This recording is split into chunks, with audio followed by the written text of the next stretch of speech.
sha ruwan zama na kauna, aure aka na so da kauna.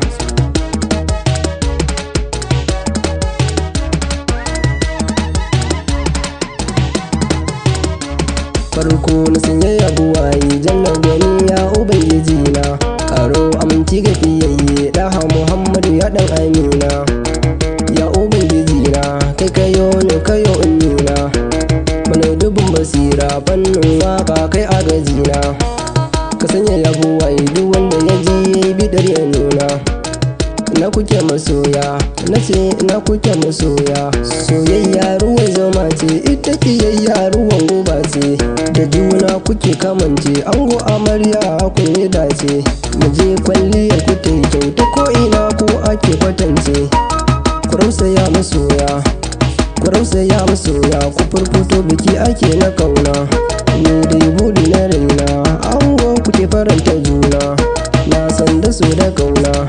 Sai kun kula da juna, sai kun yaba wa juna, zaman lafiya da juna, wannan shine nufina. Wata rana dan kuza kurena, ango ina yabawa, ango ina yabawa, amarya ina yabawa.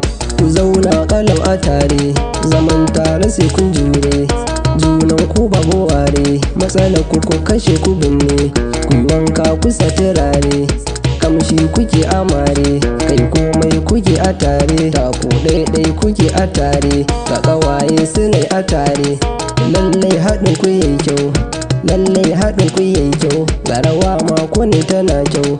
Amarya kinke tare ni, ango ma kake tare ni, da juna kuke kamanni, kun ba su o'o na faman tunani. Aure na ku ya mani, kulawa ku ba wa juna, kulawa ku ba wa juna. Daga dangi suna yabawa, iyaye suna yabawa, ga yayye ma suna yabawa, naga kannai suna yabawa, ga kawaye suna yabawa, naga abokai suna juyawa, murnar aure suke tayawa. Taro lalle yayi taro, taro lalle yayi taro, kowa nishaɗi yake abinsa. Na zo gari ka ango karka ɗauce gumin mutane, ki kuwa zo amarya abin mijin shi kwa ka'ida ne. Soyayya ruwan zuma ce, me yin ta ya dace, dangin amarya suna ta murna, dangin ango suna ta murna. Ku taimaka wa kanku a rayuwa lafiya ku zauna, ni ma buri na raina, ni dai farin ciki na, kamar yadda mun ga aure wata rana mu zo mu suna. Haruna Sita muna mai waka, ni ma anan nake ban kwana.